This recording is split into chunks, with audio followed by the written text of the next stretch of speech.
Hello students, पिछली video में हमने मल्टीपल चॉइस क्वेश्चन डिस्कस कर लिए थे। अब बारी है क्वेश्चन नंबर 1 के, जो इसके बाद के क्वेश्चंस हैं। ठीक, तो ये सारे क्वेश्चंस लिखे गए हैं, इनको हम डिस्कस करते हैं। जो पहला क्वेश्चन हमारा लिखा गया थोड़ा स्पेस लेगा, तो हम इसको नहीं, हम इधर से स्टार्ट करते हैं, कम स्पेस वाले, क्योंकि हमारे पास रिटेन स्पेस थोड़ा कम है। ठीक, क्योंकि क्वेश्चन लिख रखे हैं। तो पहले मैं इधर से स्टार्ट करता हूँ, फिर लास्ट में जब ये स्पेस खाली हो जाएगा तो हम इस क्वेश्चन को डिस्कस कर लेंगे। ठीक है, तो जो पहला क्वेश्चन लिखा हुआ कि बिंदु ए के निर्देशांक ज्ञात कीजिए। जो पहले 4 नंबर स्टार्ट करते हैं, रिवर्स आज स्टार्ट कर रहे हैं। ठीक है, तो 4 नंबर आपका लिखा है कि बिंदु ए के निर्देशांक ज्ञात कीजिए जहां ए बी एक वृत्त का व्यास है। ठीक है, एक वृत्त का व्यास है। तो पहले वृत्त बना ले रहे हैं। ये क्या है? ए है और ये बी है। ए बी वृत्त का व्यास है। आपको बिंदु ए के निर्देशांक ज्ञात करने हैं, तो हम मान लेते हैं बिंदु ए के निर्देशांक क्या होंगे? x1 और y1 हो गए। ठीक, जहां ए बी वृत्त का व्यास है, जिसका केंद्र केंद्र 2, -3 है। ये क्या है? इसका केंद्र O है, जिसके निर्देशांक आपके हैं 2, -3 है। ठीक है, तथा B के निर्देशांक 1, 4 है। ये B पॉइंट है, इसके निर्देशांक 1, 4 है। ठीक, तो इसके निर्देशांक आपको ज्ञात करना है। तो आप जानते हो कि जो व्यास का मध्य बिंदु क्या होता है? केंद्र। तो यहाँ पे हम फॉर्मूला लगाएंगे मध्य बिंदु के निर्देशांक। मध्य बिंदु के निर्देशांक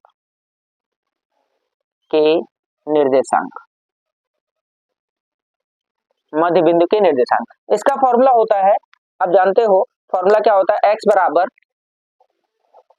x1 प्लस x2 बटा 2 और y बराबर y1 प्लस y2 बटा 2। ये होता फॉर्मूला। x बराबर x1 प्लस x2 बटा 2, y बराबर y1 प्लस y2 बटा 2। तो ये हमारा x1 y1 है, ये वाला क्या हो गया? x2 y2। ये वाला आपका है x2 और y2, और ये वाला है x और y। तो पहले x का मान कितना दे रखा आपको? रख लेते हैं 2, बराबर x1 कितना है? x1 ही है, प्लस x2 कितना है? 1 बटा 2। ठीक है, अब इसको जब सॉल्व करोगे, कैसे गुणा करते हैं, तो ये क्या हो जाएगा आपका? ये आएगा इधर, ये इधर आएगा, तो 2 दूना 4 बराबर x1 प्लस 1। 1 को उठा के इधर ले आइए, तो 4 माइनस 1 बराबर x1। तो यहाँ से x1 बराबर कितना हो जाएगा? 3। ठीक है, अब y वाले में आते हैं। y बराबर y1 प्लस y2 बटा 2। तो y का मान यहाँ क्या दे रखा आपको? -3। ये हो गया y का मान -3, बराबर y1 कितना है? y1 हमारा y1 ही है, प्लस y2 कितना है? 4 है, नीचे क्या रहेगा? 2। तो जब इसको सॉल्व करोगे तो ये भी इधर आएगा, जब इधर गुणा होगा तो 3 दूना 6, माइनस का 6 बराबर y1 प्लस 4। तो ये माइनस का 6 होगा, ये प्लस 4 है, इधर आ जाएगा -4 बराबर y1। तो y1 का मान कितना हो जाएगा? y1 बराबर -10। तो अतः हमसे पूछा क्या था? a के निर्देशांक बताने हैं, तो लिखेंगे अतः बिंदु a के निर्देशांक, बिंदु a के निर्देशांक आपके क्या है? x1 y1 थे, हम मान के चल रहे थे x1 y1। तो x1 का मान क्या निकाला है? 3, और x2 का मान निकला है -10। ये हमारा आंसर हो गया। ठीक है, समझ गए होंगे। अब आते हैं, इसके बाद हम ये मिटा दे रहे हैं, इसके बाद हम क्वेश्चन नंबर अंगा पे आते हैं। मैं साइड हो जा रहा हूँ, आप इसको नोट कर लीजिएगा, स्क्रीनशॉट ले लीजिएगा। ठीक, आसान सा क्वेश्चन है। ठीक, अब आते हैं अगले क्वेश्चन पे, जो अंगा है। इसमें लिखा गया था आपके पास कि बिंदुओं 1, -5 और 4, -4, 5 को मिलाने वाले रेखाखंड को x अक्ष द्वारा विभाजित करने वाले बिंदु के निर्देशांक ज्ञात कीजिए। ठीक है, तो जब भी अक्ष की बात करेंगे, तो अगर x अक्ष की बात कर रहे हैं तो y कोऑर्डिनेट 0, और y अक्ष की बात कर रहे होंगे तो x कोऑर्डिनेट आपका 0 होगा, मतलब x निर्देशांक 0 होगा। जो अक्ष बोला जाएगा उसका अपोजिट वाला 0, और उसी के आधार पर हम सॉल्व करेंगे।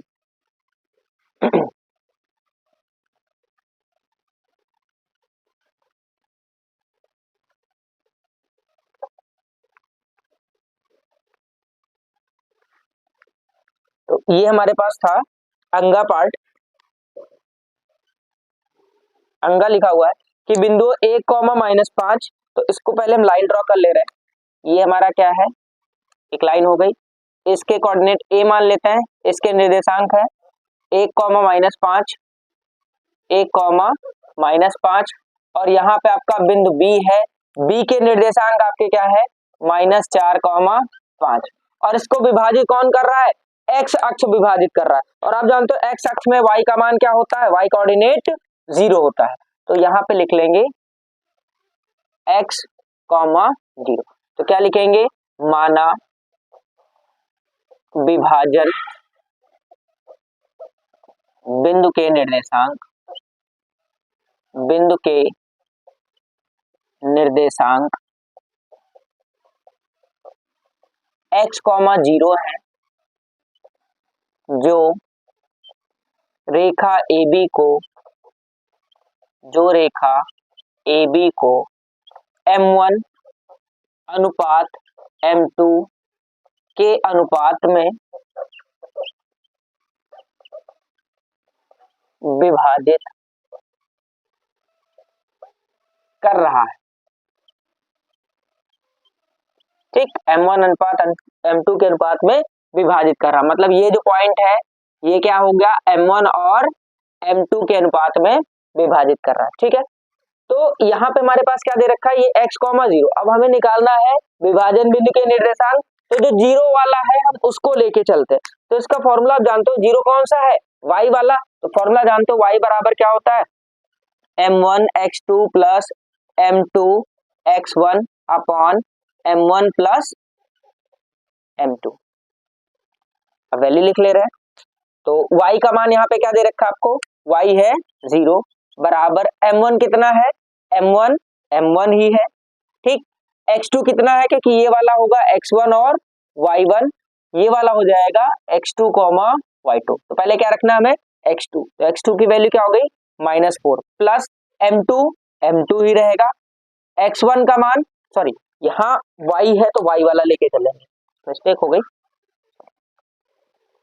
यहाँ पे y वाले पॉइंट लेके चलेंगे।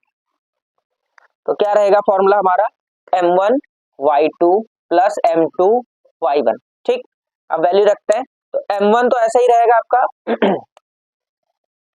और y2 का मान क्या हो जाएगा, y2 है 5 प्लस m2 क्या दे रखा है, m2 हमारा है m2 ही है, और y1 कितना है, ये -5 अपॉन m1 प्लस, तो ये क्या रहेगा हमारे पास, ये हो गया 0 बराबर, यहाँ हो जाएगा 5m1 माइनस 5m2 बटा m1 प्लस, तो ये m1 और m2 जब 0 से मल्टीप्लाई होगा तो 0 इंटू m1 प्लस बराबर 5m1 माइनस 5m2, तो ये तो 0 हो गया बराबर 5m1 माइनस 5m2। तो अब हमें अनुपात निकालना, तो ये वाला उठा के ले आते इधर, 5m2 बराबर 5m1।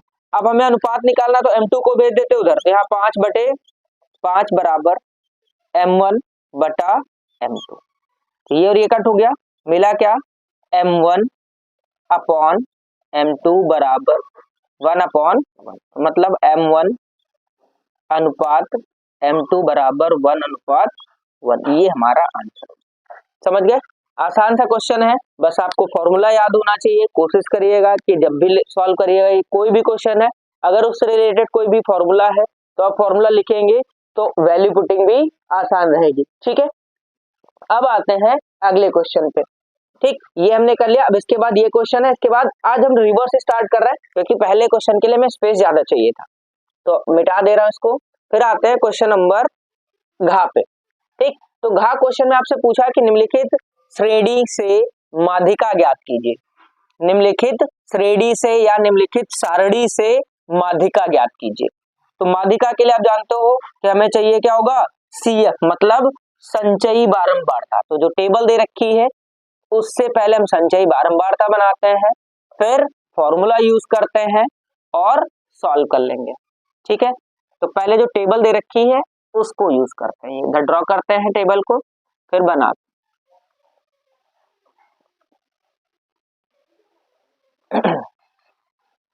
तो ये हमारे पास है घा नंबर। घा नंबर में है, ये आपको दे रखा वर्ग अंतराल, वर्ग अंतराल, उसके बाद में है बारंबारता, फिर हो गई संचयी बारंबारता, संचयी बारंबारता, इसको लिखते हैं CF। ठीक है, वैल्यू क्या क्या दे रखी है आपको, 0 से 10, 10 से 20, 20 से 30, 30 से 40, 40 से 50, 50 से 60। ठीक है, यहीं तक दे रखी है।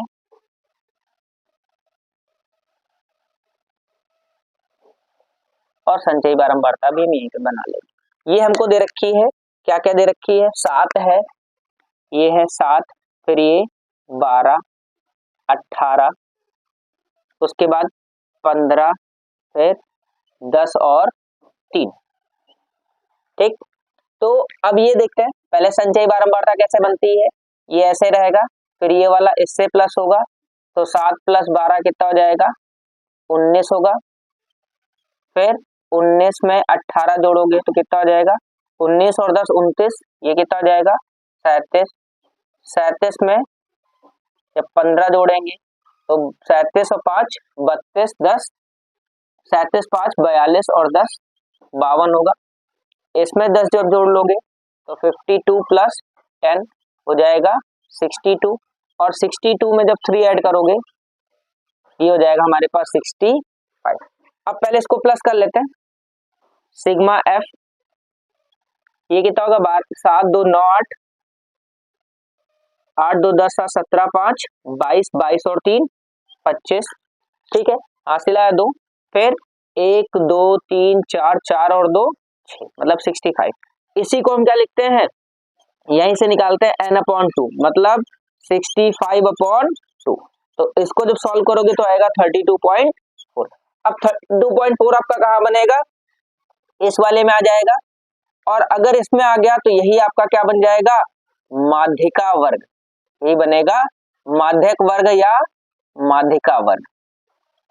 अब हमें सारी वैल्यू चाहिए, क्योंकि आप जानते हो इसका फॉर्मूला क्या होता है, मैं इधर लिख दे रहा हूं। ठीक, क्योंकि ये मिटा दे रहा हूं, ये क्वेश्चन हमने डिस्कस कर रखे हैं।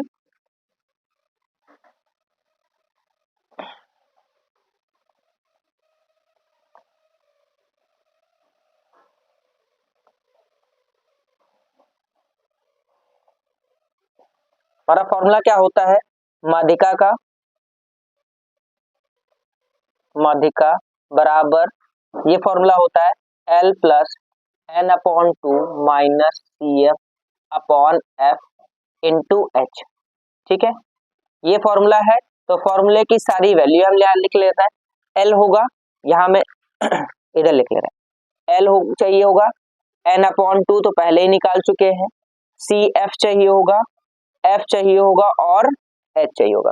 तो L का मान क्या होता है, L होता है माध्यक वर्ग की निम्न सीमा या माध्यिका वर्ग की निम्न सीमा। तो यहाँ इसकी निम्न सीमा आपकी कितनी है, 20, क्योंकि मैक्सिमम 30 है, मिनिमम 20। n/2 का मान कितना है, 32.5, 32.5। उसके बाद CF क्या होगा, माध्यक वर्ग के ठीक पहले वर्ग की संचयी बारंबारता, जो आपको दे रखी है 19। F क्या होता है, माध्यक वर्ग की बारंबारता, जो 18। H का मान कितना है, 10 है। ठीक, अब यहाँ वैल्यू लिख ले रहे हैं, ये क्या हो जाएगा, L का मान हमारे पास कितना है, 20 है, प्लस n/2 कितना है, 32.5 है, माइनस CF कितना है, CF हमारे पास आया है 19 अपॉन F का मान कितना है, F का मान है 18 गुणे H का मान कितना है, 10 है। ठीक, अब इसको आप 2 से कट कर लेंगे, 9 आएगा, और 2 से इसको कट करेंगे तो 5 आ जाएगा। क्या बचेगा आपके पास, 20 प्लस, इसको जब माइनस करेंगे 32.5 से माइनस करेंगे हम 19, तो ये 5 ऐसे रहेगा, यहाँ 12 में से 9 माइनस होगा 3, यहाँ बचा 2, 2 में से 1 माइनस होगा 1, तो ये आ जाएगा 13.5। 5/9 इंटू 5, डेसिमल लगाएंगे, यहाँ 0 आ जाएगा, 5 से कट करेंगे कितना हो जाएगा 18 हो जाएगा, फिर 9 से कट करेंगे, 9 2 जा 18, 9 1 जा 9, 9 5 जा 45, तो ये क्या हो जाएगा 20 प्लस 15/2, तो ये हो जाएगा 20, और इसको जब डिवाइड करोगे तो आएगा 7.5, तो टोटल आंसर आ जाएगा 27.5, ये आपका आंसर आ जाएगा। ठीक है, मैं साइड हो जा रहा हूँ, आप इसका स्क्रीनशॉट ले लीजिएगा। आसान सा क्वेश्चन है, संचयी बारंबारता आपको जब भी माध्यिका निकालनी होगी तो आपको संचयी बारंबारता बनानी पड़ेगी। अब संचयी बारंबारता कैसे बनती है वो मैंने आपको यहाँ पे सिखा रखा है। ठीक है अब मैं मिटा दे रहा हूँ, फिर आते हैं क्वेश्चन नंबर गा पे, आपने इसको नोट कर लिया होगा या स्क्रीनशॉट ले लीजिए होगा। ठीक, अब मिटाते हैं, आते हैं क्वेश्चन नंबर गा पे। तो गा नंबर आपका जो लिखा हुआ है वो कहा गया था कि दो घनों जिनमें प्रत्येक का आयतन 64 सेंटीमीटर क्यूब है। ये आपको इससे पहले एक सेट में भी मिला था क्वेश्चन, वहां भी आपको सिखा रखा था। ठीक, और जब आपने ये स्टार्ट किया होगा चैप्टर कौन सा, पृष्ठीय क्षेत्रफल तथा आयतन वाले में, उसमें सबसे पहला क्वेश्चन आपको एक्सरसाइज में यही मिला होगा, एनसीईआरटी के अकॉर्डिंग आपने किया होगा, तो पहला क्वेश्चन यही था। इसमें पहले आपको आयतन दे रखा है, तो इस आयतन की हेल्प से हम क्या निकाल लेंगे, भुजा निकाल लेते हैं। ठीक, तो हम देखते हैं क्वेश्चन नंबर गा। कहा गया दो घनों जिनमें प्रत्येक का आयतन 64 सेंटीमीटर क्यूब है। तो आयतन कितना दे रखा है आपको, आयतन दे रखा है 64 सेंटीमीटर क्यूब, और घन है तो घन का आयतन आपको पता, फॉर्मूला क्या होता है भुजा क्यूब, और इधर कितना है 64 सेंटीमीटर क्यूब, तो इधर से भुजा क्यूब, और ये किसका क्यूब होता है, ये होता है 4 का क्यूब, क्योंकि 4 का मल्टीप्लाई करोगे 3 बार तो कितना हो जाएगा, तो भुजा की वैल्यू आपकी कितनी आ गई, भुजा बराबर हो गई 4 सेंटीमीटर। ठीक, अब कहा गया था कि इनके दो फलक है, इनको जोड़ के, जैसे एक घन हो गया और दूसरा घन इधर ही जोड़ दिया है, तो ये वाली आपकी कितनी हो गई 4, ये वाली भी 4, तो अब ये बन जाएगा, ये कैसा बना आपका क्षेत्र, इसका घनाभ बन गया। तो घनाभ में क्या होती है भुजाएं, लिख लेते हैं घनाभ के लिए, घनाभ के लिए क्या होता है फॉर्म, इसके लिए वैल्यू लिख लेते हैं, एल का मान क्या हो जाएगा 4 + 4 मतलब 8 सेंटीमीटर। उसके बाद बी का मान क्या हो जाएगा, बी क्या होगी, बी तो यही होगी 4 सेंटीमीटर ही, और एच का मान भी क्या रहेगा आपका, यही रहेगा, क्योंकि एच आपकी क्या रहेगी, ये वाली बी हो जाएगी, ये वाली एच, तो एच का मान भी आपका रहेगा 4 सेंटीमीटर। अब इस क्वेश्चन में पूछा था कि प्राप्त घनाभ का पृष्ठीय क्षेत्रफल ज्ञात कीजिए। तो घनाभ का पृष्ठीय क्षेत्रफल, मैं फॉर्मूला लिख दे रहा हूं, घनाभ का पृष्ठीय क्षेत्रफल, ये फॉर्मूला होता है 2LB + BH + HL। L, B और H की वैल्यू पता है, फॉर्मूला मैंने लिख दिया है, इसका आंसर आप मुझे सॉल्व करके कमेंट बॉक्स में बताओगे कि इसका क्या आंसर आएगा। ठीक है, उसके बाद नेक्स्ट आते हैं खा नंबर क्वेश्चन पे, इतना नोट कर लीजिएगा, मैं साइड हो जा रहा हूँ, इसके बाद इसका आंसर आप मुझे कमेंट करके बताओगे। ठीक, अब आते हैं नेक्स्ट क्वेश्चन पे जो हमारा लिखा हुआ है गा नंबर, इधर मिटा दे रहा हूं, तब तक इसको नोट कर लीजिएगा और स्क्रीनशॉट ले लीजिएगा जैसे आपको सुटेबल लगे।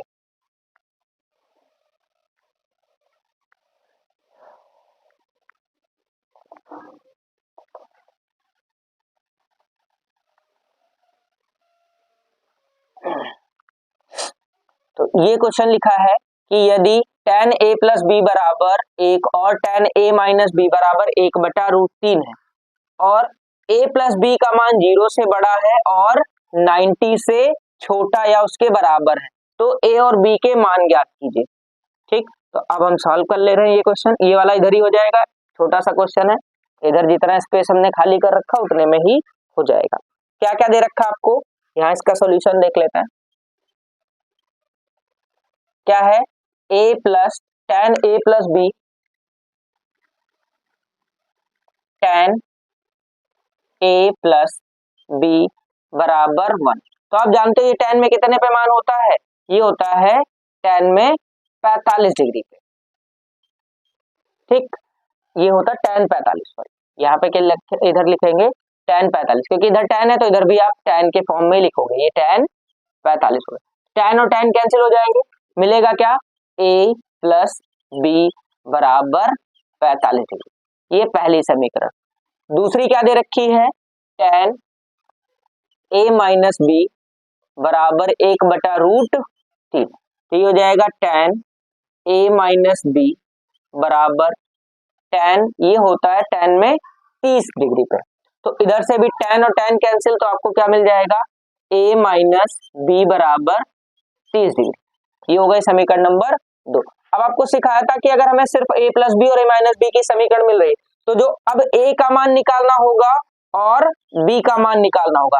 तो a के मान निकालने के लिए क्या करोगे आप, आपको शॉर्ट ट्रिक समझाई थी कि इन दोनों को जोड़ के आधा कर दोगे, क्योंकि अब पहली समीकरण a प्लस बी के रूप में और दूसरी a माइनस बी, या अगर ये पहली हो ये दूसरी हो, इसी फॉर्म में समीकरण हो, या x प्लस वाई हो या x माइनस वाई के जैसी हो, तो आपको a का मान निकालने के लिए क्या करोगे, इन दोनों को जोड़ के आप आधा कर दोगे। तो कैसे निकालोगे, 45 प्लस 30/2, तो ये कितना हो जाएगा 75/2। तो जब 2 से डिवाइड करोगे तो कितना हो जाएगा आपका 37.5 डिग्री।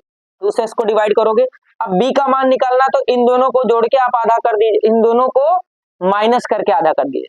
a की वैल्यू निकालनी है, प्लस करके आधा करोगे, b की वैल्यू निकालनी है तो इन दोनों को माइनस करके आधा कर देंगे। तो माइनस क्या है 45 माइनस 30/2, कितना आ जाएगा 15/2। जब इसको डिवाइड करोगे तो 7 पॉइंट, ये आपका आंसर आ जाएगा। ठीक, मैं साइड हो जा रहा हूं, आप दोनों क्वेश्चंस का स्क्रीनशॉट ले लीजिएगा, दोनों या तो नोट कर लीजिएगा, ये आप लगा के दिखाओगे, इसका आंसर मुझे बताओगे कमेंट बॉक्स में। अब आते हैं आखिरी क्वेश्चन पे, क्योंकि इसके लिए मुझे स्पेस चाहिए था, इसीलिए मैंने आज नीचे से स्टार्ट किया था सॉल्व करना। ठीक, तो मैं मिटा दे रहा हूं ये भी क्वेश्चन, इसका आप आंसर बताओगे मुझे सॉल्व करके। तो ये क्वेश्चन कहा गया था, जो का नंबर लिखा है आखिरी क्वेश्चन इसका, कि सिद्ध कीजिए, है तो पहला लेकिन आज हमारी क्लास का आखिरी क्वेश्चन है, क्योंकि अब हमने उल्टा स्टार्ट किया था सॉल्व करना। तो क्वेश्चन लिखा था कि सिद्ध कीजिए कि √3 एक अपरिमेय संख्या है। तो आपने सीख रखा होगा, चाहे इसमें √3 की बात करते हैं, √2 की बात करते हैं, √5 की बात करें, वो सब एक ही तरीके से सॉल्व होते हैं, उनको सबको सॉल्व करने का तरीका बिल्कुल एक ही है। ठीक, तो सॉल्व कर लेते हैं। अगर √3 का सिखा दे रहा हूं आपको, फिर √5 और √2 को उसी में बता दूंगा कैसे आप √5 और √2 के लिए सॉल्व करोगे, क्योंकि कभी 2 पूछ लेते हैं, 3 पूछ लेते हैं, 5 पूछ लेते हैं, 7 नहीं पूछा गया अभी तक, 2, 3 और 5 में पूछा गया है। ठीक, तो स्टार्ट करते हैं। इसमें आपने पढ़ रखा होगा कि हम इसको करते हैं विरोधाभास प्रमेय से। तो विरोधाभास क्या कहता है कि जो आपको दे रखा √3 एक अपरिमेय संख्या सिद्ध करनी, तो आप इसका उल्टा मान के चलते हो। क्या करोगे, मानते हैं, माना, यहाँ सॉल्यूशन स्टार्ट करता है, लिखेंगे माना √5 एक परिमेय संख्या है। ठीक, एक परिमेय संख्या है। अगर √5 एक परिमेय संख्या है तो आप क्या लिख सकते हो, अगर परिमेय तो आपने पढ़ रखा होगा कि परिमेय संख्या को आप क्या लिख सकते हो p/q के रूप में लिख सकते हो। ठीक, और q 0 नहीं होना चाहिए, जहां p व q सह अभाज्य संख्याएं हैं, सह अभाज्य संख्याएं हैं। अब सहभाज्य का मतलब क्या होता है कि अर्थात HCF P, Q बराबर 1। सहभाज्य का मतलब कि A और B, P और Q ऐसी संख्याएं हैं जिनका HCF क्या होगा, 1 होगा, 1 के अलावा कुछ भी नहीं होगा। तो आपको क्या दे रखा है, हम मान के चल रहे हैं √5 बराबर P/Q, तो लिखेंगे वर्ग करने पर दोनों पक्षों में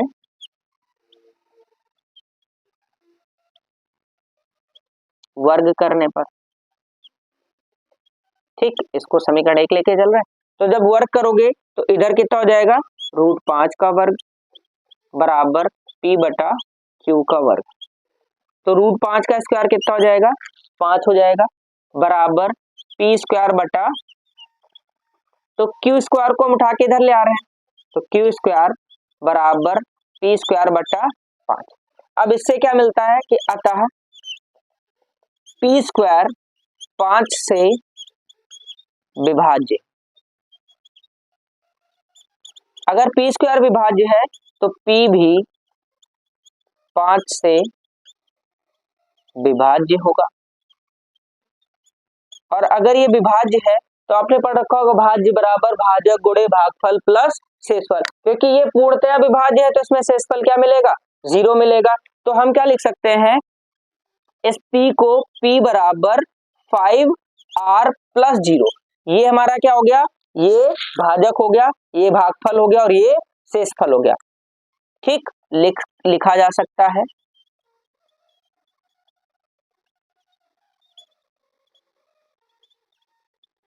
अतः समीकरण 1 से, तो समीकरण 1 में आ जाओगे तो समीकरण 2 से, समीकरण 2 से इसको 2 मान लेते हो। तो समीकरण 2 में जब आप क्या रखोगे, p बराबर 5r, तो ये क्या बन जाएगा हमारे पास, q स्क्वायर बराबर 5, p की जगह पे क्या रखोगे r, और इसका स्क्वायर लगा दोगे, नीचे क्या है 5 तो 5 लिख दोगे। 5 का स्क्वायर कितना हो जाएगा 25, r स्क्वायर नीचे क्या हो जाएगा 5, तो 5 से इसको कट करोगे 5 आ जाएगा, इधर लिख ले रहा हूं। अब मिला आपको क्या, यहां से मिल रहा है q स्क्वायर बराबर 5r स्क्वायर, तो यहां क्या लिख लोगे q स्क्वायर बटा 5 बराबर r स्क्वायर। तो इससे क्या मिला, अतः q स्क्वायर 5 से विभाज्य है। अगर q स्क्वायर 5 से विभाज्य है तब q भी 5 से विभाज्य है। ठीक है, अब यहां तो हम लेके चल रहे थे कि क्या थी, ये सहभाज्य संख्याएं थी, मतलब इनमें क्या p और q का HCF हमें सिर्फ एक मिलेगा। एक का मतलब उन दोनों में कोई और संख्या कॉमन होगी नहीं। यहाँ पे देख रहे हो कि जो आपकी p संख्या है वो किससे विभाज्य है, 5 से, और q भी 5 से विभाज्य है। अतः p व q दोनों संख्याएं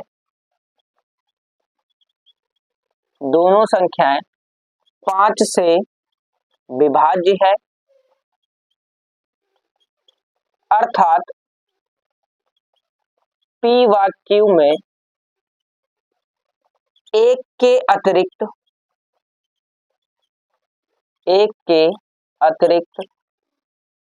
5 एक उभयनिष्ठ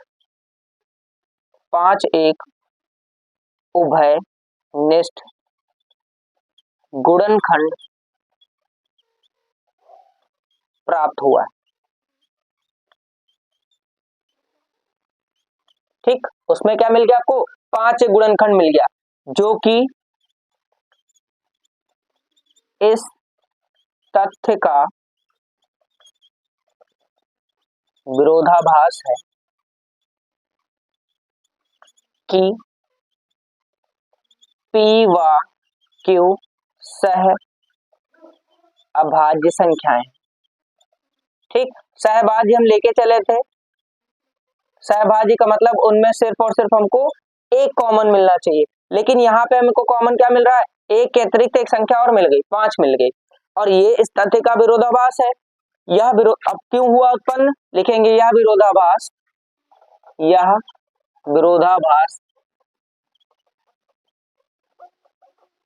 गलत परिकल्पना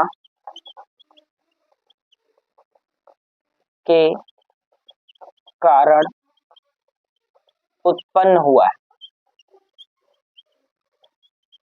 ठीक, गलत कौन सी परिकल्पना, जो हम लेके चल रहे थे, यही तो गलत परिकल्पना हो गई हमारी। ठीक, के कारण उत्पन्न हुआ है कि √5 एक परिमेय संख्या है, अतः √5 एक अपरिमेय संख्या है। ठीक, √5 एक अपरिमेय संख्या है। अब समझ गए होंगे, अगर हमें यहाँ पे क्या करना होगा, √3 को सिद्ध करना होगा। ठीक, हमने √5 को लेके सॉल्व कर दिया, ये √3 को सॉल्व करना था। ठीक है, कोई बात नहीं, हम इसी में आपको समझा दे रहे रूट 3 कैसे करना होगा। अगर रूट 3 को करना है तो यहाँ पे क्या लिखेंगे, 3 लिखेंगे, ठीक। यहाँ पे 3 हो जाएगा आपके पास, यहाँ भी 3 रहेगा, ये वाला 3 हो जाएगा। 3 के बाद ये वाला जो स्क्वायर करोगे तो कितना हो जाएगा, यहाँ पे आपके पास 3 होगा। तो ये संख्या जहां जहां पे आपको 5 दिख रहा है वहां पे आप 3 कर दो। अब 5 के स्क्वायर के साथ में ये स्क्वायर क्या हो जाएगा, 3 का स्क्वायर हो जाएगा, ठीक। यहाँ पे हम क्या लेके चल रहे हैं, 3 होगा, और यहाँ भी क्या रहेगा, 3। तो 3 का स्क्वायर 9 हो जाएगा, नीचे आपके पास 3 हो जाएगा, ठीक। तो यहाँ क्या रहेगा, ये 3 हो गया, ये भी 3 होगा, ये भी 3 होगा, यहाँ भी 3 होगा, और आपको कहाँ दिख रहा है, यहाँ पे भी 3 हो जाएगा, यहाँ पे भी 3 होगा। अब ये क्या रहेगा, रूट 3। तो अब देख रहे हो कि दोनों में चाहे 2 हो, रूट 2 हो, रूट 3 हो, रूट 5 हो, सबकी लैंग्वेज एक जैसी है।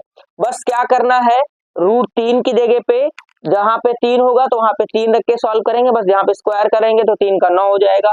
अगर 2 रख के सॉल्व करेंगे तो यहाँ पे 4 हो जाएगा, और 5 रख के सॉल्व करेंगे तो यहाँ पे 25 होके सॉल्व हो जाएगा। बाकी तरीका सबका वही है, ठीक।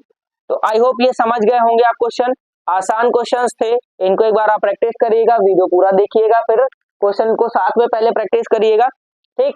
और चैनल को लाइक कर लीजिएगा, सब्सक्राइब कर लीजिएगा, वीडियो को लाइक करिएगा, और जो एक क्वेश्चन मैंने छोड़ रखा है उसका आप आंसर मुझे कमेंट बॉक्स में बताएंगे, ठीक। मिलते हैं नेक्स्ट वीडियो में, तब तक चैनल को सब्सक्राइब कर लीजिएगा। Thank you.